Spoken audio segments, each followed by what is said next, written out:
Pessoal, iniciando mais um giro econômico dessa semana, falar de alguns aspectos relacionados à guerra de Irã e Israel, com a entrada dos Estados Unidos no final de semana, ver como é que foi essa dinâmica em relação a essa entrada, em especial ao petróleo, dado que é uma região ali bem quente nesse assunto, e também falar um pouco de Brasil, com a derrubada do IOF, e aí provavelmente o governo vai ter que se desdobrar para conseguir atingir a meta fiscal desse ano. Guilherme Régio, economista do canal, mostrando para vocês o primeiro slide, que é o preço do petróleo futuro, e dá para perceber que na ponta aqui, deu essa escalada, dado que teve o conflito, dado que é uma região ali, que nesse aspecto do petróleo ali, qualquer movimentação, qualquer conflito que se gera, o petróleo ele já mexe bastante, porque é uma região ali que produz grande parte do petróleo consumido mundialmente. Mas se vocês perceberem aqui, lá no final da curva, já tem uma certa inversão, tá? E essa inversão, ela foi devido a alguns fatores, entre eles a entrada dos Estados Unidos na guerra no último final de semana, que bombardeou algumas regiões estratégicas, que tinham ali o programa nuclear iraniano por baixo ali de estações e que não ficavam visíveis. Então, houve uma baita estratégia americana ali com os bombardeiros, para realmente atacar essa região. E aí quando a gente olha esse curto prazo aqui, em especial olhando três variáveis, a gente está vendo a Bolsa Norte-Americana nessa linha azul mais clara. Perceba como se valorizou 2% do início da semana, o que indica que, dado que tem um conflito, os Estados Unidos entrou na guerra, provavelmente do mais constante a Bolsa deveria cair, porque quanto mais volatilidade, pior para as empresas e consequentemente para a economia como um todo. Mas teve essa valorização. Perceba as outras variáveis que a gente está colocando aqui, as outras duas linhas,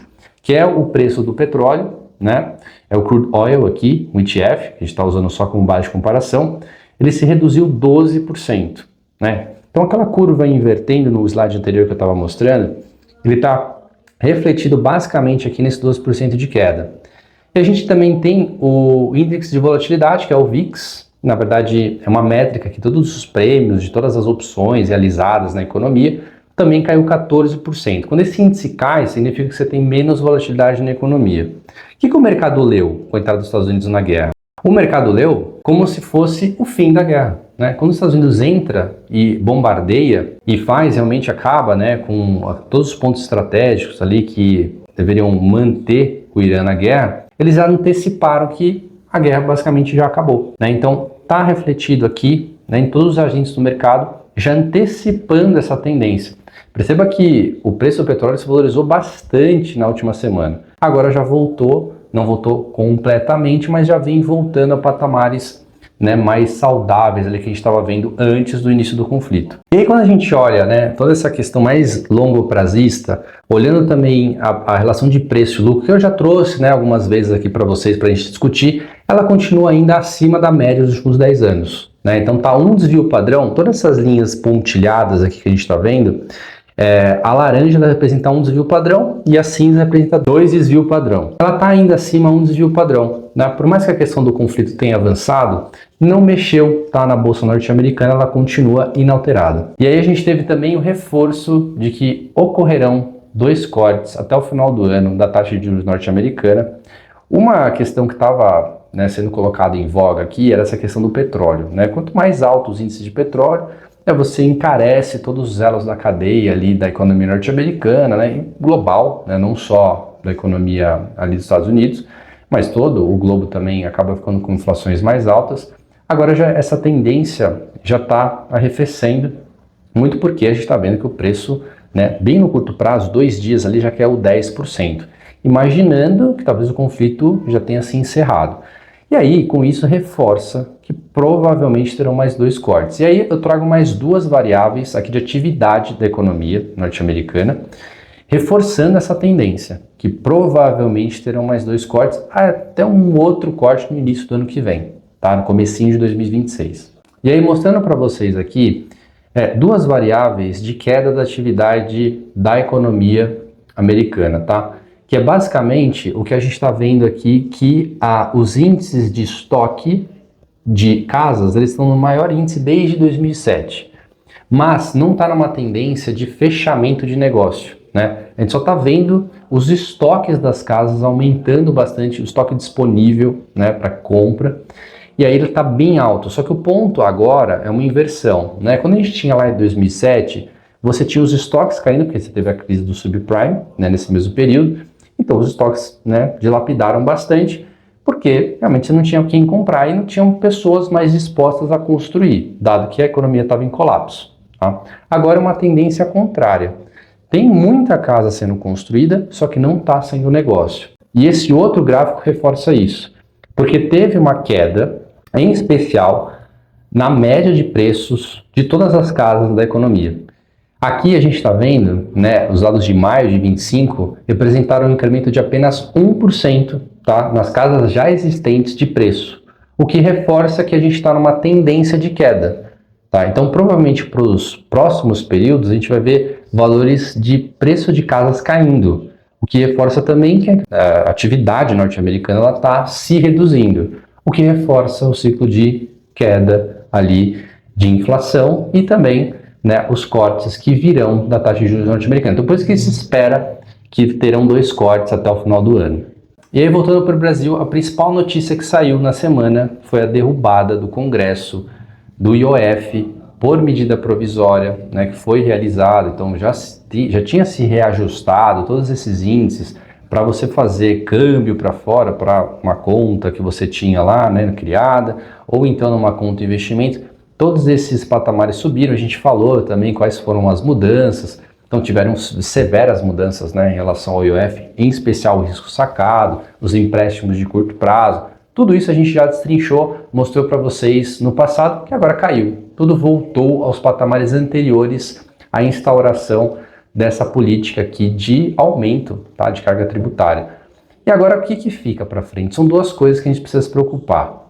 A primeira é que o governo abriu mais um rombo e ele vai precisar, né, de qualquer forma, cobrir isso ou com novos impostos, que é a principal arma do governo, está sendo, né, a principal arma do governo. E o segundo ponto, que é, acho que mais preocupante, porque ele vai travar um pouco do como o Congresso ele vai reagir com o governo, é o Congresso justamente falando um não, tá, para o cargo ali do Executivo. E aí, né, a gente vê que não tem base de apoio para sustentar ou um aumento expressivo de imposto, ou então emendas parlamentares, né, que são obrigatórias, tá, ele repassar isso, né, para o Congresso, elas poderão ter uma destinação diferente, tá?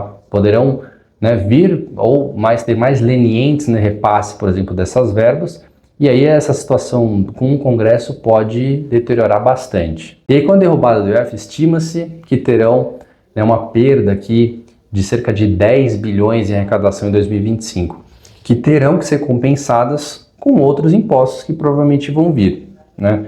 Agora, vai passar esses novos impostos? Como é que vai ser essa negociação com a Câmara novamente, né, e com o Senado? Então, o governo já está até avaliando ir direto para o STF para buscar essa liberação, que pioraria ainda mais essa relação que já vem se deteriorando nos últimos tempos. E aí, como é que isso se converte na economia?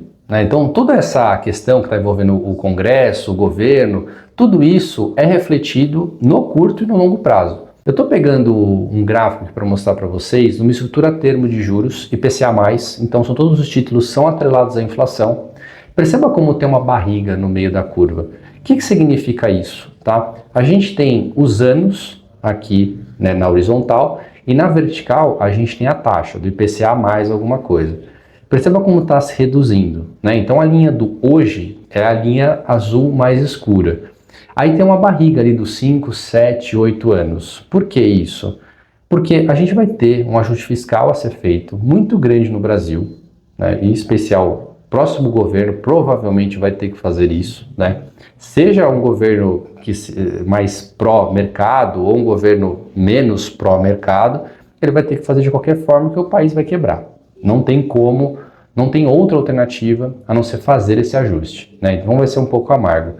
Então, nesse curto prazo, perceba como a economia, né, os agentes que, né, estão intrínsecos aqui a ela, eles colocam um prêmio de risco um pouco maior. Né? Perceba como esses vencimentos mais aqui curtos, que a gente está falando, acaba tendo esse incremento dessa barriga. E no longo tende a cair, tá? Porque tudo mais constante se imagina que a gente vai ter uns anos para frente mais duros e provavelmente depois desses anos duros vai ter um período de maior bonança, né? Então tudo aquilo que a gente está vendo hoje se reflete basicamente aqui em todas as estruturas. Eu mostrei apenas um gráfico para vocês, mas tudo isso tem impacto na economia porque os agentes eles antecipam as coisas. É a mesma coisa da bolsa de valores, quando sobe e quando desce. Às vezes quando acontece o fato, e o fato vem de acordo com o que os agentes esperavam, né? Seja um balanço de uma empresa dentro dessa bolsa, seja algum aspecto macroeconômico que aconteça, todos os agentes eles tentam antecipar isso. Se vem muito diferente dessa antecipação que eles fazem, aí tem um ajuste, seja para cima ou para baixo. Às vezes pode ser muito bom, aí né, tem um ajuste para cima, às vezes é muito ruim, é pior do que o esperado, aí tem um ajuste para baixo. E na estrutura de taxa de juros é a mesma coisa. Tá? Então estou só refletindo para vocês aqui, mostrando para vocês como a economia ela se ajusta dado essa volatilidade de notícias e em especial um governo que não está imbuído né, nessa meta aqui, nessa busca crível de meta fiscal. E aí quando a gente teve a queda do IOF, no dia seguinte a bolsa já subiu 1%, aqui por volta, né, quase 1%, 0,99%, e aí eu já linko com o sobe e desce da semana, tá? E o dólar também, aqui a gente teve uma redução né, de 1,20. Por que isso aqui aconteceu? Porque não era esperado que fosse acontecer o veto do Congresso e do Senado nessa questão em relação ao IOF, porque tinha muita interlocução ao longo de semanas do governo falando com o Congresso e teve uma derrota acachapante. Então teve a maioria do Congresso votando não, né? Então somente quem votou sim é aquele núcleo duro da base governamental. E isso para frente vai reforçar uma tendência de que o governo não vai ter força. Provavelmente aqui é um marco desse governo para o final de como que ele vai reagir. Né? Então, se o governo ele vai agora né, fazer mais concessões de corte, né, de programas sociais, ou então reduções de salário mínimo, então tem que ver como é que vai ser essa dinâmica, porque agora isso aqui pode mudar bastante as previsões até para a eleição de 2026. A gente tem ainda mais 1 ano e meio de mandato. Então, se for essa relação conflituosa com o Congresso, provavelmente a gente vai ter 1 ano e meio perdido aqui, né? Então o governo simplesmente respirando por aparelhos, e aí como é que a gente vai ter uma previsibilidade maior para a gente falar sobre aumento, por exemplo, de bolsa, né? Essa volatilidade vai continuar muito forte. E tudo o que a gente está vendo aqui nem está precificado ainda eleições, porque está muito nebuloso. Ninguém sabe quais vão ser os candidatos ainda, né? Se o governo atual vai vir com o seu principal nome, se a oposição também vai vir com o principal nome atual deles. Então, o rally de eleições ainda vai começar. Provavelmente ainda não começou, tá? Tem alguma coisinha aqui, mas é muito pouca, né? E aí vai começar isso a se acirrar com essa relação do Congresso e a gente tem que olhar mais o detalhe. Pessoal, esse foi o Giro Econômico dessa semana, espero que tenham gostado. Deixe seu comentário, deixe o seu curtida também, né? Compartilhe esse vídeo com quem possa interessar e até semana que vem.